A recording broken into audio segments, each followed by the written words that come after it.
Hello, I'm Deacon Burke Sivers, and this is The Prodigal Life. And I'm joined by Nick and Ellen.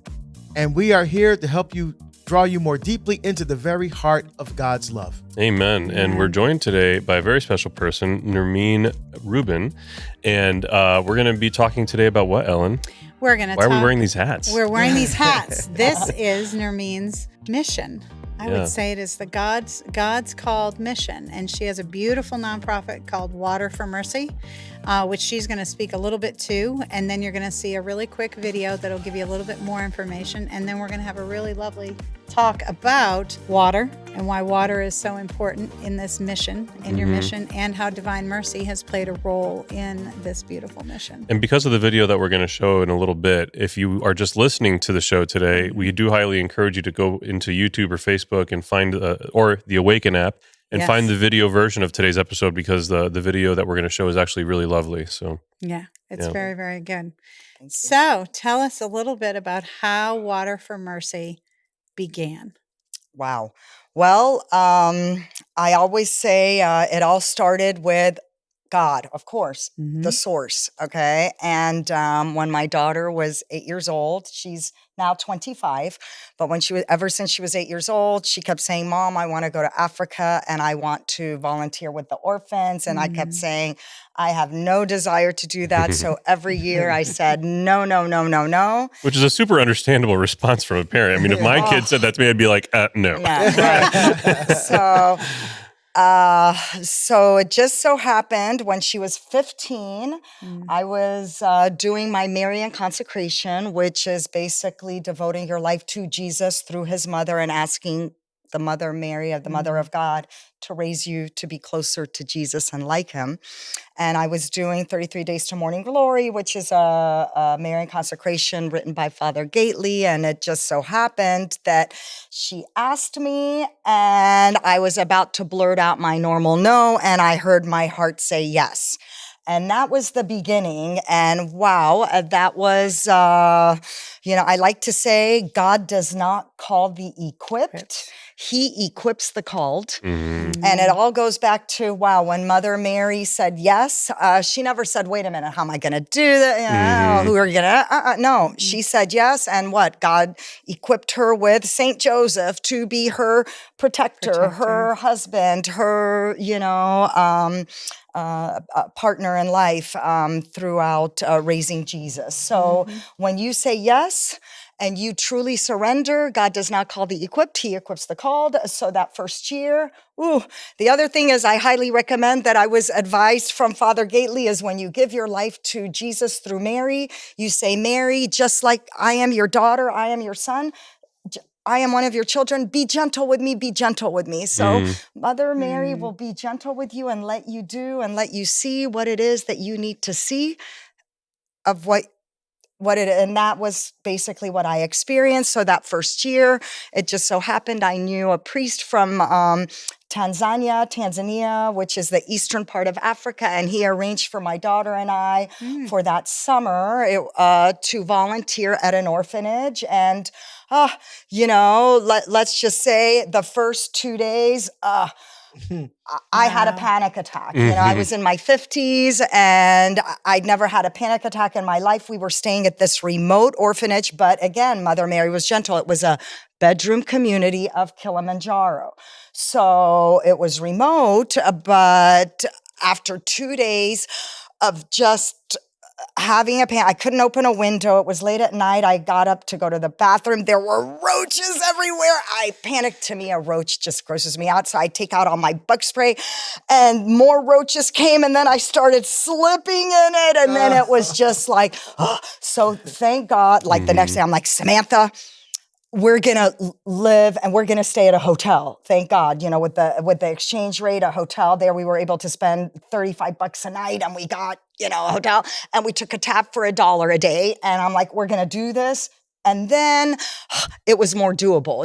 We were staying at a hotel and we got to go to a restaurant. We saw other white people there like us, because, they were there to do hiking Kilimanjaro or safaris. And it wasn't as intimidating. Again, Mother Mary because you'd never been there before. Never been there with my daughter. And it was very scary at the time. But, it was manageable. So that was the first year. And again, I was on fire at the time for all about Marian consecration. I knew, wow, this is what we needed to do. And with the priests, I was connected with other priests and the archbishop and talking about Marian consecration. We found charities that were doing good, that we were supporting, and we kept in touch, So after that experience, how long were you there? We were there about 7 weeks. 7 weeks. Wow. In the summer. Every day. So you went to the orphanage every day? Every day, except I convinced my daughter for 3 days to take off in the middle of the week so that we wouldn't leave the orphans with no ones. In the middle of, because there were other volunteers there, but on the weekends they would go to the lake or they would have fun because they were there in an organized group. And I'm there with my daughter. It was just the two of us. So, but her whole love is she never wanted to leave the orphans. And then after 4, 5, 6 weeks, and I'm like, Samantha, you need to have fun. And she goes, no, I don't want to leave the babies. So we arranged. So 3 days, we went on a safari just to whatever. And look at how God works. Now I connected with those people who now are part of our, what we're doing as we developed Water for Mercy. So gentle, I'm saying gentle. Okay. So through that, I was all about Marian consecration. I was involved with trying to get every diocese in the world who I knew to do Marian consecration. And it just so happened that we were connected to an organization, and I'm sure most of you have, there are a number of organizations like it where, you could sponsor a girl because girls have an issue going to school there, where, especially public schools, where the ones who live in remote villages, remote areas, it's a 3-hour walk. Okay, so they don't go to school. So there was a thing where for $900, $800 a year, you are funding a girl to go to the diocese of a private school, full room, full board, full uniforms, books, the whole thing. I'm sure you've seen organizations that do that. So we were funding a number of girls that we knew about age 16 or 17 that were going to secondary school. And that was what we kept doing when we came back. Well, my daughter's heart was always volunteering. Now, 2 years later, she's college now, and she decides to volunteer in South Africa for a month.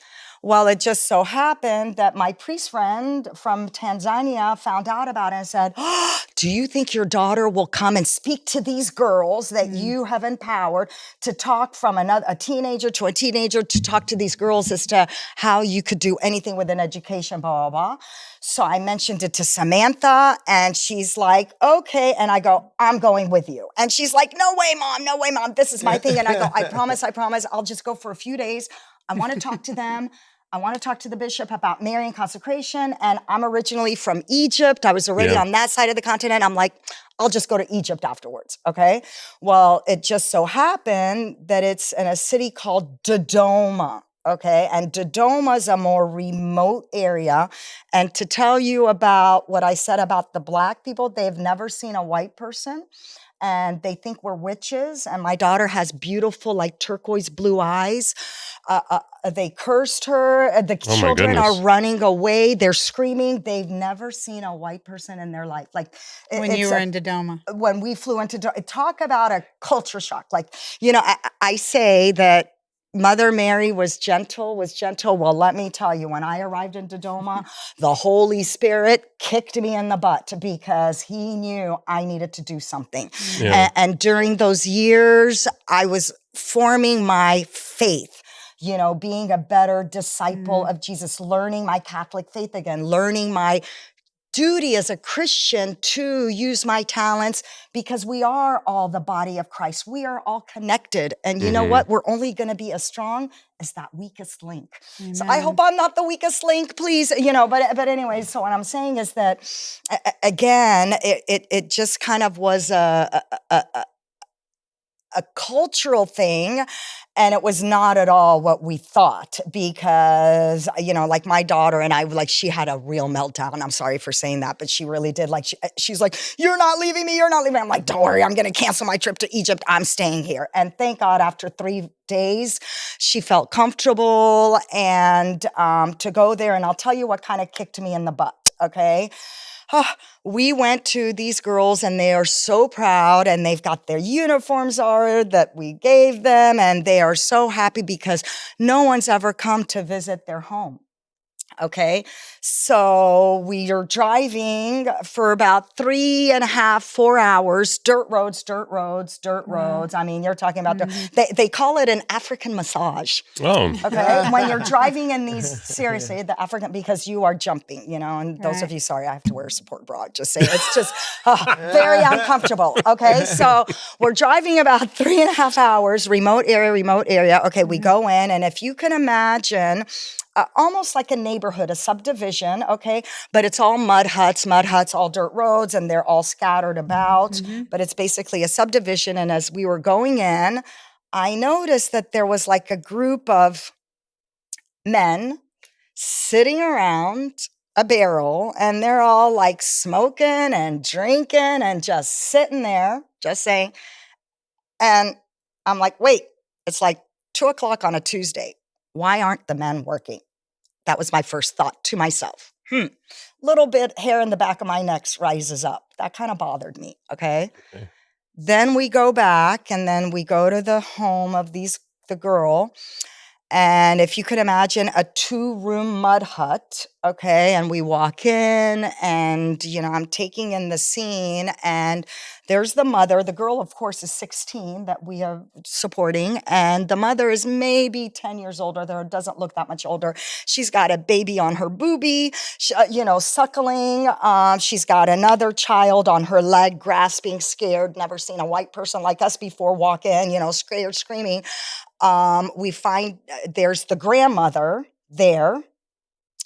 And then we find out that there's a 21-year-old boy who's panhandling on the streets, just kind of surviving. And the dad's just hanging out with the guys drinking no, and smoking. I'll tell you what happened, Nick. Okay, this is like a wow. All of a sudden, the dad comes from the side, sees me, grabs my hand, gets down on his knees, starts kissing it, and gets down, God bless you, God bless you, God bless you, and starts kissing my hand. Well, that's when the Holy Spirit kicked me in the butt, and in my brain, I thought to myself, of course, God bless me. I'm some white, rich American woman who is enabling you to sit on your butt, not have dignity, and the only reason why you're in here is to kiss my hand. You'd rather be out there with your buddies. It was just this overwhelming thing that I was doing a noble thing, helping these girls. It's a very noble thing, but I did not understand the consequences, okay? And the consequences that I later delved into is that I was enabling these guys. And as you all know, I'm preaching to the choir, God made man and woman so differently, right? We're supposed to be more nurturers, whatever. However, a man, let me tell you, you're a provider. That's way too binary for 2022. Well, I'm just saying, this is God. This is the truth. The truth. I'm saying the truth, okay? Man feels good when you are a provider. You can bring home the bacon. You feel good when you love bacon. Invite me over. You're proud of your home. Your wife has a nice dress on. Your children are dignity. When a man works, you have dignity, okay? And my whole scene at the time is I took this in and I was incensed. I was like, shame on me. I'm enabling these guys. They're all deadbeats. I walked out of there saying these guys are deadbeats. Well, let me tell you, it haunted me. Ended up going to Egypt, let my daughter do her thing, whatever. Came back, and let me tell you, I was haunted because it bothered me. It bothered me what I saw. What I saw is that the women and the children were walking hours and hours, doing all the work with on top of their heads is this big, huge jerry can of water that weighs 45 pounds, by the way. And they've got a baby on their back and another kid. And what are the men doing? Just sitting around. Well, I thought they were all lazy. So I have to tell you, I prayed. I came back every day. I'm in front of the Blessed Sacrament praying. It bothered me. Everyone's like, Nermine, I worked with the diocese. I'm like, how do I cross-train these men? How do I get them a job? Okay, I'm like, how do I cross-train them? Cross-train them to do what? A plumber, a mechanic? There's no plumbing. There's no cars. They don't. Right. So I was working with the diocese, with the archbishop. How can I get the men back to work? Should I get a bus, bring them back in town? What do I train them to do? Well, the more research I did, the more I realized that they're farmers. They're all farmers. And they're waiting for the rain. And when they get a little bit of rain, they try to plant food. And whatever they do doesn't work. It's not sustainable. And they've done that year after year, season after season. And guess what? They've lost hope. They have those dead eyes. And you know what? I would drink and smoke too and give up if that happened to me. And I realized that these guys had no hope. Yeah, losing hope is devastating. So it is. And right now, we're going to let them watch the video. Oh, okay. Because I think it's a very important thing now. Wow. We're going to have a little interruption so you can watch the video, so you can see how Nermine was given this tremendous mission to bring hope, which obviously starts with water. And then you have food, and then you have hope. Yes. So please enjoy this it's only a 4-minute video that we're going to play for you, and then we'll be right back with you, and she'll tell you more about this beautiful, beautiful ministry.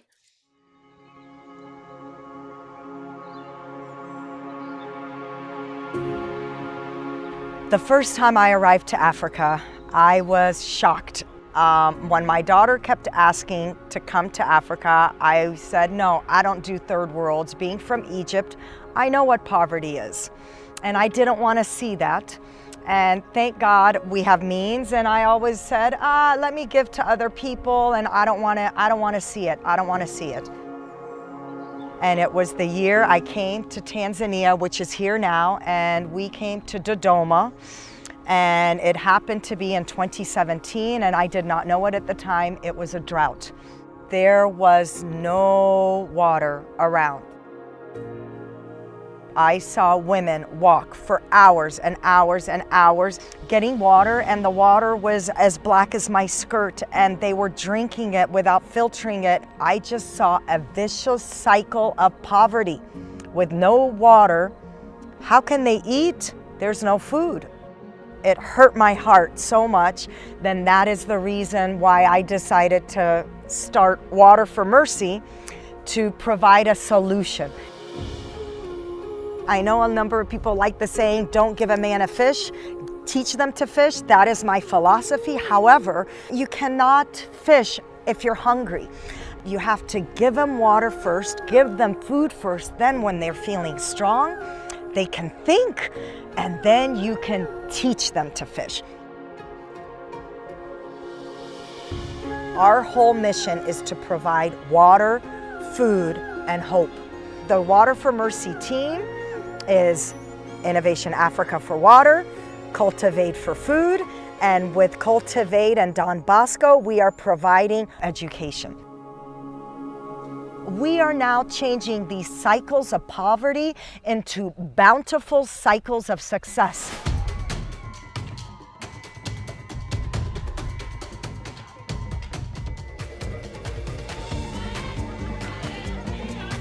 And it touches me when now I go and visit these villagers and I see how they've been able to be so resourceful, and it all starts with one drop of water. They were starting to plant seeds. They were making bricks.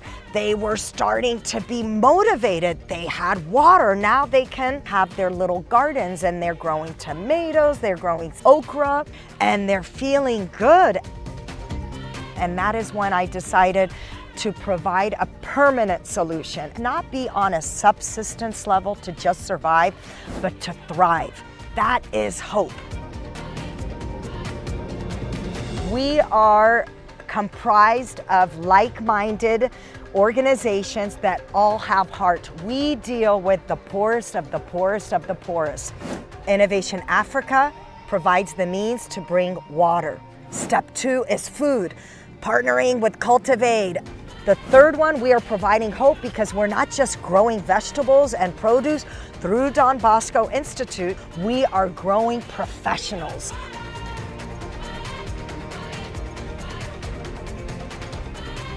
We've got amazing, beautiful Israeli technology, and it's being disseminated through the most amazing Catholic school system in the entire world. Through the Don Bosco Network, we are going to be able to establish more ATEC, Agricultural Innovation Technology Centers, throughout Africa, so that if we get the seed money within 2-3 years, easy, Africa is going to be self-sustainable. We need partners to help us, we need donations, and we need foundations to take a look at our solution and realize that our solution is permanent.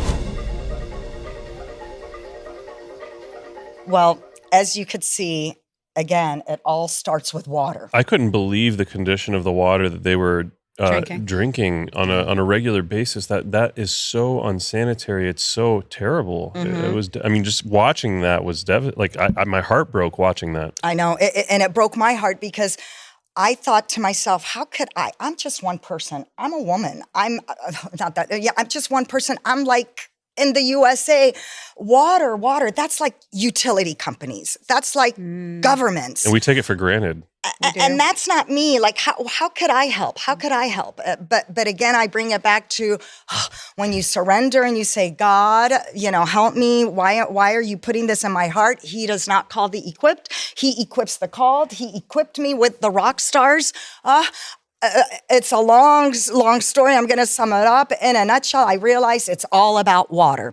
And I realized that, wow, Israel has found the solution. I was led to read a book called Let There Be Water, Israel's Solution for a Water-Starved World. And what I realized is that it does start with water. And a lot of people think there's no water in Africa.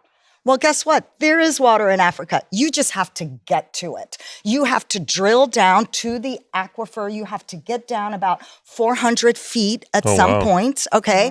And you have to pump it up, but there is water. And thank God there's a replenishment and we have all the science. And again, by doing a lot of research and a lot of praying and a lot of research and a lot of praying, and truly it's all the praying, I was guided and connected with this non-governmental organization, an NGO from Israel named Innovation Africa. And they have gotten a number of accolades from the United Nations, because the other thing I learned, and I learned this by being kicked in the butt, is that so many people like me, they give thinking they're doing a good thing, but you don't understand the undesired consequences. So what I realized is that when I give, and when most people decide to give, make sure you're really making an impact. You're not just giving them something to sustain them for a day, and then tomorrow they're going to need something else, and then again and again. And what I realized is that you don't want to enable dependency. You want to impact and give you want to empower dignity. It's all about dignity. And I have to tell you, I was led to find out about Israeli technology. Long story, I partnered with Innovation Africa. They are implementing our projects, but they have to be self-sustainable. Because when I went over there, what I saw, there is a graveyard of good intentions. There is so much money out there from governments and other organizations, and they give money and they give money, and then guess what happens? For example, what if I gave you a bicycle, Ellen, and then in 2 weeks you get a flat tire and you don't know how to change the tire, and no one's taught you, and no one told you where to get the part? Well, first of all, you're poor. Can you afford a new tire? No. Do you know how to fix it? No. Guess what? It doesn't work. You don't know what to do. You'll lay it there. It ends up being rust. And then a big paperweight or a big, eyesore. And what I saw in Africa are these beautiful signs, donated by so-and-so, donated by so-and-so. And it's a graveyard of basically good intentions, because because all equipment breaks, all equipment needs, whatever. Mm-hmm. And what happens is that something breaks, they all look at each other and they're like, we don't know how to fix it.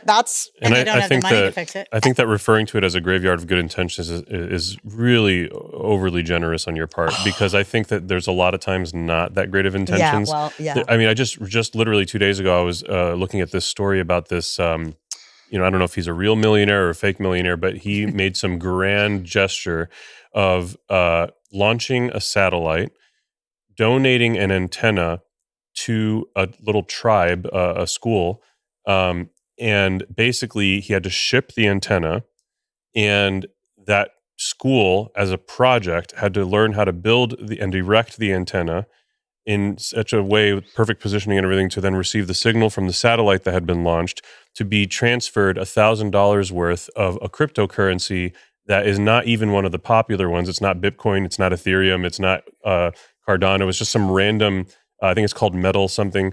So it's this random obscure cryptocurrency that then had to be transferred to their local currency.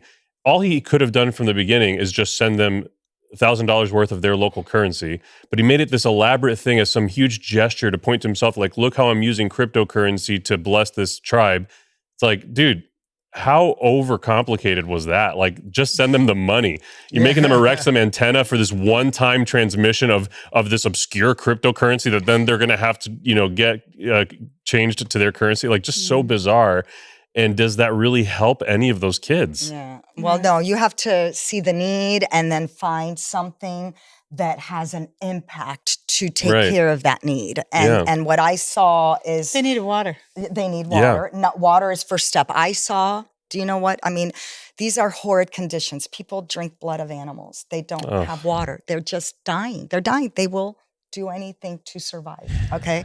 And it's interesting because here, it's so hard to imagine that, okay? I was there a few months back, and I brought some people from the high school, and I'm on the board of a Catholic high school within our diocese, and my heart said, I need to bring them here because we need to show them this. And thank God, their eyes were open. They were like, what are we supposed to do? And I go, I don't know. I just know you need to be there and receive it. Well, let me tell you, one of the stories, we are there at one of these holes, and you saw what these holes of water look like. And through our translator, our boots on the ground from Innovation Africa, who does our water projects, they were translating, and we were all standing around the hole, and there was a guy who was telling us the story, and you could see if 3 of his fingers were like maimed and whatever. And he's telling us a story that at this hole 2.5 months ago, he hears at like 2 p.m. a blood-curdling scream. He looks up, and there is a woman trying to get water and a hyena fighting her for the water, because guess what? Wow. If there's no water, not only do the people need it, so do the animals, okay? Right.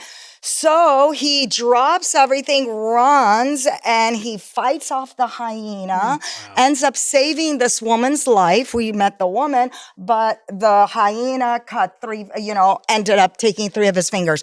Well, I have to tell you, we were all like looking, and this was like 3 months ago, and we're like, and the revelation of, wait a minute, when you see high school students, we are so privileged in this life, here in the United States as an immigrant. I can say, if you're an American, I'm sorry, you hit that lottery ticket. I'm telling you, and good students that go to this school, it's a great school, good values, but there's something to be said when someone turns 16 and they're upset because their parents got them a Kia, but your parents got you the Jeep, and and it's kind of like, whoa, get out of yourself. So that was kind of like that revelation of a person who cannot turn on the tap. First of all, you're fighting a hyena for water. Holy cow. And whatever. So it's such a different paradigm. Right. So the realization, it's all water. And then what I realized is water's number one. And again, they have to have water. And I like to say you don't want to enable dependency. You're right. We don't want to enable dependency. They need water. So what we're doing is we have with the technology, we drill down to the aquifer. We empower the villagers with our model where we have them decide who's going to be on this committee. You all decide. You're going to be responsible for guarding the tower at night. Where should the trough go for the animals? Where should all the distribution points go? Because there's distribution points of the water and 2 taps for each one. And they decide, and these are their villages, and the villages number between 1,000 to 5,500 people, depending on the village. Wow. And they all take ownership. And through the boots on the ground, they develop this solar water committee and they empower them and they decide. They don't give the water away. Yeah. Okay. They say, oh, wait a minute. He's married. He's making money. We're going to charge you 10 cents a bucket, but we know you're a widow and we're going to charge you 2 cents a bucket.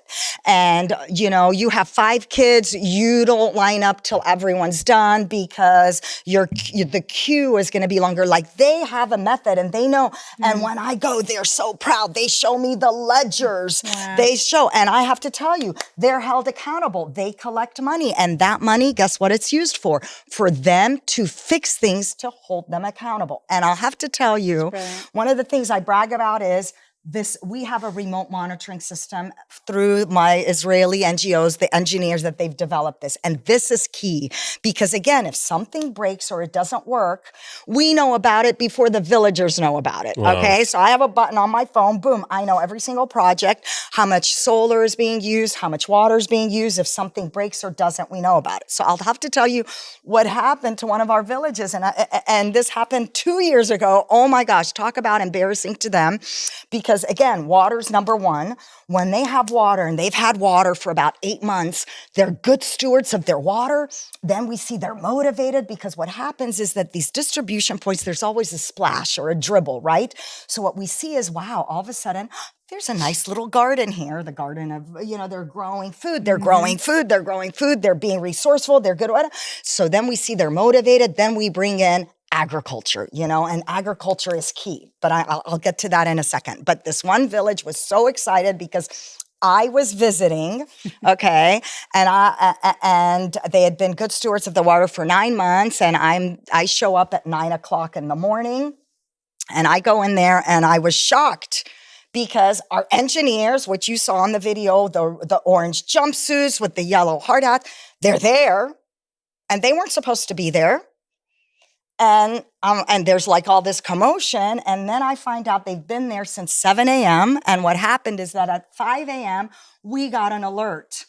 Something stopped working. Well, I'll tell you what happened, okay? There are protocols because, again, they are held responsible. You are supposed to guard the tower at night. If you are sick, Deacon, you need to make sure that you've got a backup to guard it when you're gone. Mm-hmm. Well, they've been good stewards of their water. Nothing's happened. Nothing's ever happened. Well, it just so happened the guard happened to be sick that night.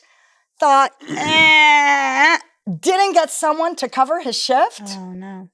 So apparently, a little kid went up there and stole one of the solar panels because it's all solar.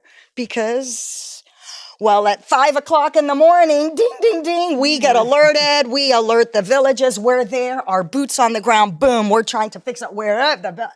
Talk about embarrassing because now Nermine, founder of Water for Mercy, who's funded their village, is like, what? Are you kidding? Well, guess what? Talk about embarrassment. They have to pay for it, because these taps, they have spigots, kids are kids. They'll play.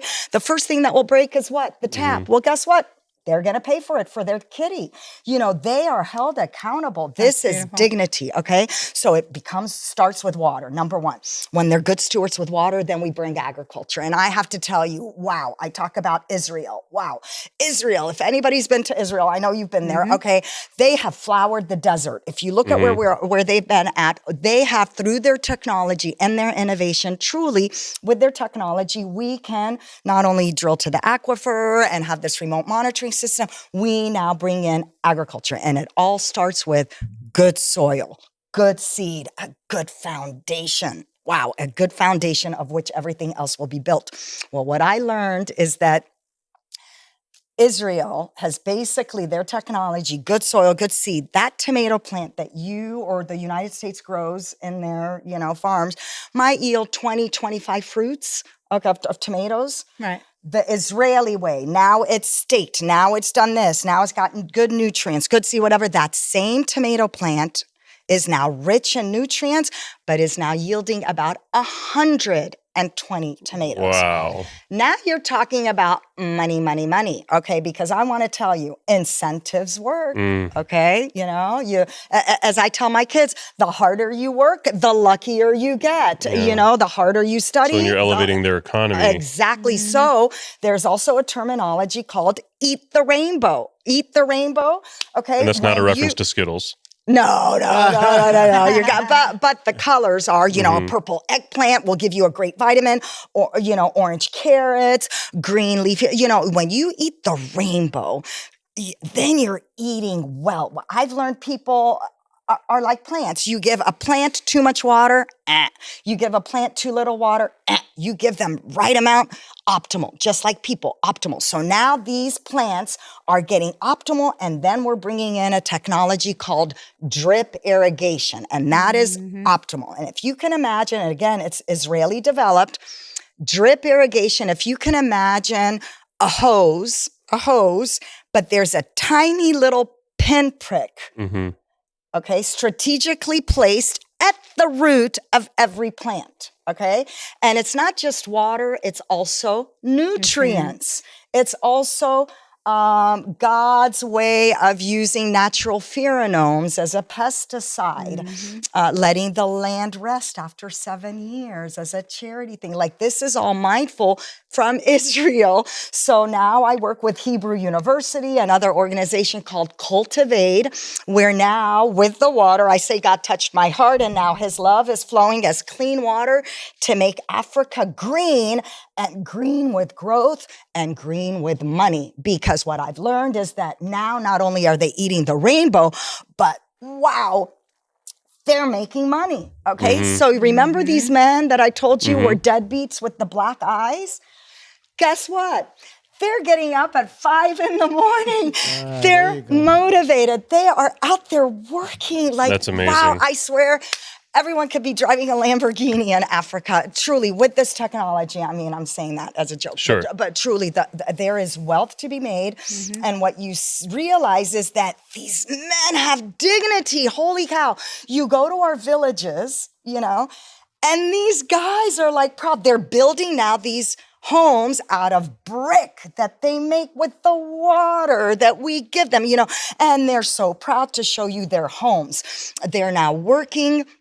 They feel good about themselves, and there's a spigot right there. And now their kids can go to school because the kids and the daughters especially had to walk for water for 3-4 hours. You saw that in the video. And now they have this time. They can now go to school and learn. So what we're doing now is empowering them and teaching them these good, mindful, agricultural knowledge and providing them with the means to not only feed their families, but to thrive. Yeah. Okay. They can feed their communities. Yeah. I mean, and then they can feed other communities. Right. And then I'll have to tell you, okay, I my background, I have an MBA, and in my career, I love making money. I'm just telling you, okay? I'm just being honest. I'm in an investment club, ROI, return on investment. Okay, so I have to tell you, I was in Israel and in Jaffa. You've been there. There is a St. Peter's Dome. I went to Mass. I didn't even know where I was, and that's why I love Peter. And I got this sense, and I got this, what you're doing is built on a foundation. It's a good, solid foundation that's gonna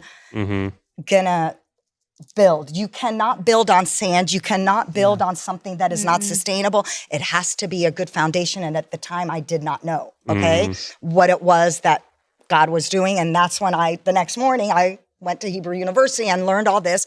Well, with the way my brain likes to make money, of course, my whole thing is, wait a minute. First of all, as I'm looking at the numbers and I have photographs of me standing with leaves like plants, tomatoes, cucumbers that are taller than the ceiling, with these cucumbers that are this big, this fat. And I'm looking at the numbers.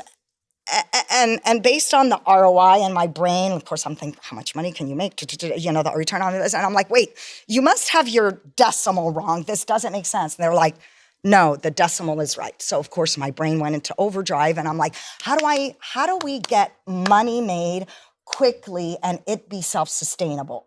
And how do we empower the people of Africa to make money and it's self-sustainable? And how do we share the knowledge? And then that's when God brought the hope into our water food hope.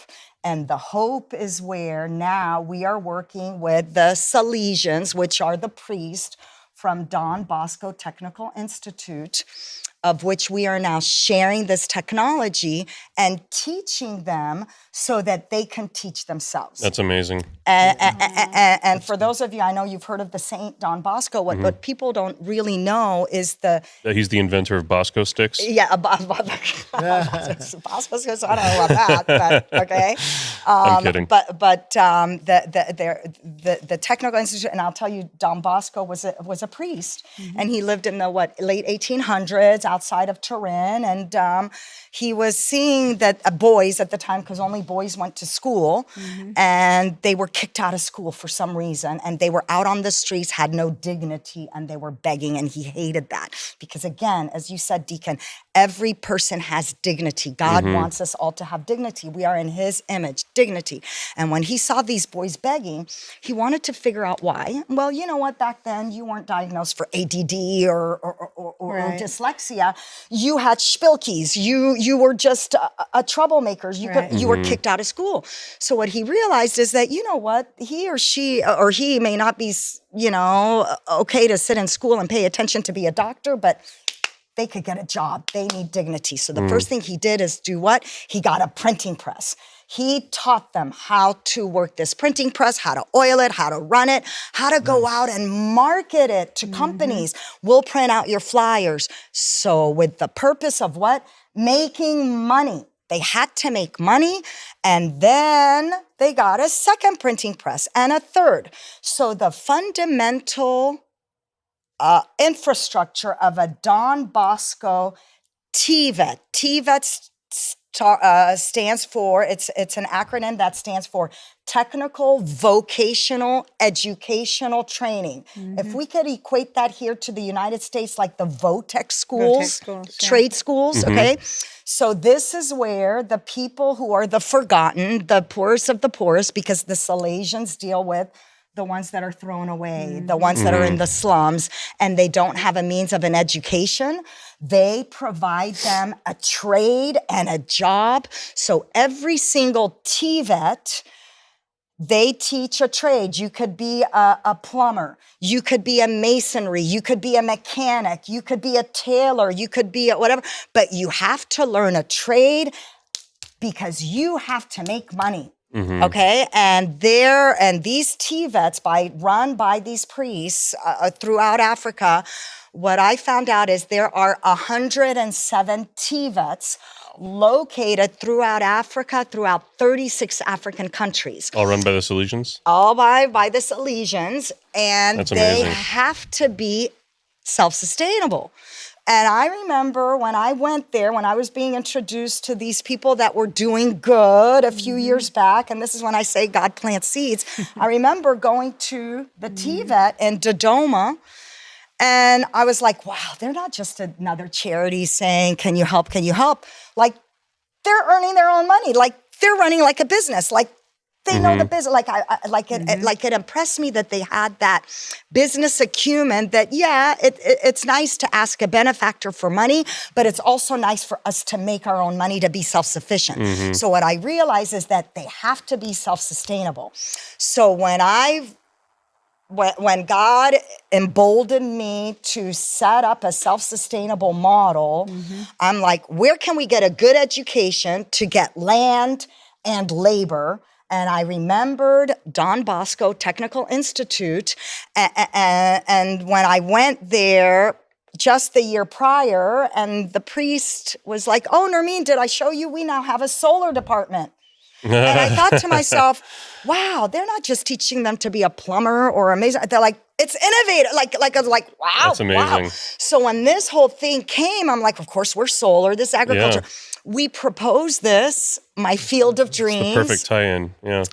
And they didn't say yes. They had to have permission. Of course not. And look at how God works. Interestingly, just 6 months prior, they had just gotten a consultant, and the consultant said the Salesians in Africa own a lot of land. They own a lot of land that's just sitting there drying out, okay? And they've realized that the best market to get the youth employed, because that is their charism, how do we get these poor youth employed to make money, to have dignity? They realized that agriculture is the future and they need to invest in agriculture. And then I come in with the idea with Israel that we are proposing to do this, and God empowered me, as I say, my field of dreams.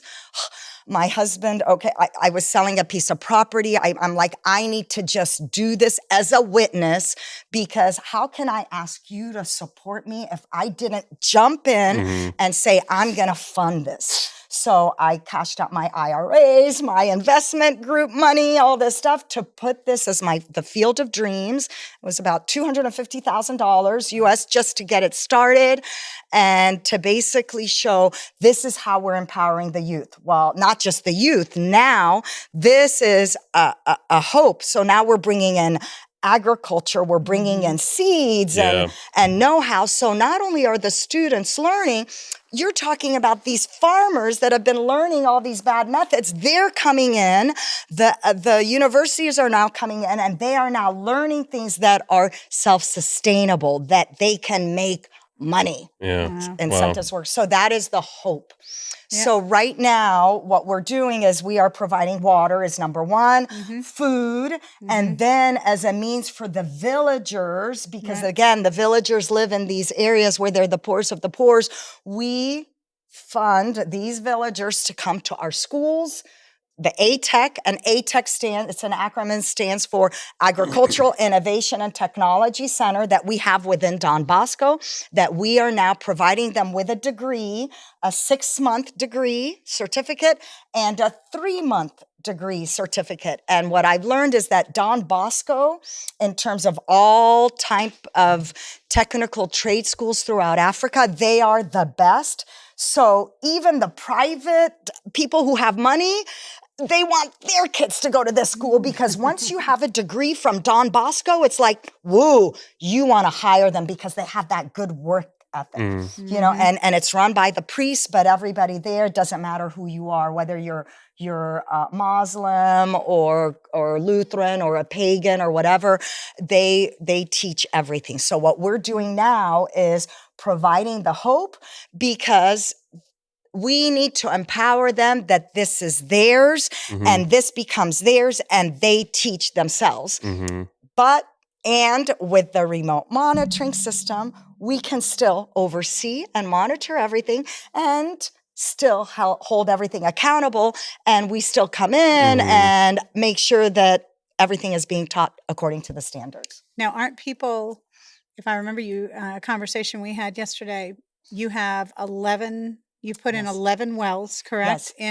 All in Tanzania. All in Tanzania, in the Dodoma region of Tanzania. Okay, and people can sponsor a well if they wish to, or put together a group to sponsor a well, or a parish can sponsor a well, or a community, or anybody can really sponsor a well, correct? Correct. And right now we also have initiatives within, like this high school that I told you about.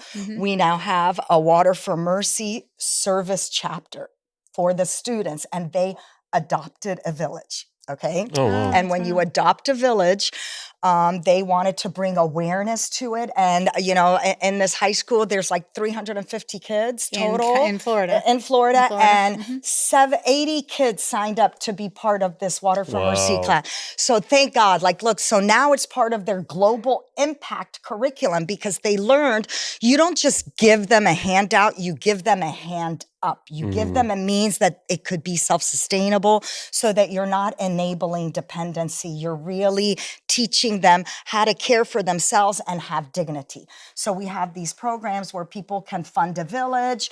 We're trying to launch those within the schools and colleges and also parishes and synagogues and temples and the Rotary, anyone, corporations, because it's a good thing to do. And it's full and it's self-sustainable. And I want to say right now, of course, the prices have gone up because of COVID, but to get a solar-powered fully sustainable solar-powered pump water project in Tanzania, it's $65,000 US. Okay. So when you look on average about 3,000, 3,500, villagers total, on average, you're talking about $20 a person. Like when you look at it, like it's not that much when you think about it. So, we want to tell people like it really does make an impact if people donate, because just like every drop of water adds up, every penny adds up. And we are providing a means to lift people out of these desperate situations and providing a means of self-sustainability. Water is the first step. They have to drink. If they don't drink, they die. They will die. Or And then you bring food, right? And then you have to bring food, and food is great, but they're still they're still at subsistence level. Right. Until you provide that hope. That means to elevate themselves to a better tomorrow, to have dignity, to be a provider, to have a job. And the women also, they've learned to be construction, they dig the trenches, they now build things. They've learned so much through our programs where they feel that they're empowered, and when you feel that, that's what God wants for us. We are made in his image. He wants us to feel good about themselves, not to be as deadbeats and say, what are you going to give me next time? Right. So how does our audience, because we have a lot of people that watch us, how do they find out more about this? How can they reach you and your organization? Well, water, 4 mercy.org. We've got a website, and on the website, it shows the video. If you've seen the video, it kind of tells you in a nutshell what we do. And there's many means of helping us. We would love, of course, donations. Prayers are number one. Prayers are really number one. Donations are number two. Okay, all right. And if you have an organization that would like you to come speak to them, you're more than willing to do that, right? Yes. Okay. And or any group, really. Yes. And we can, and we also can coordinate discussions with some of our Israeli NGOs to talk about the engineering behind it, because again, Israel has also, they have flowered the desert, but they also have these desalinization technology, and it's beautiful because what I've learned working with the Israelis. Wow. My husband, of course, is Jewish, and he always says, of course, we're God's chosen people. Yeah. Of course. They've got it going on. You, of course, when I go there, I'm like, wow, you learn how they really use their brains. Like they say that they have something called biomimicry. They say, why should we reinvent the wheel? God's perfect creature. When we invent something, we base it on God's creature, biomimicry, like our water purification system that we use.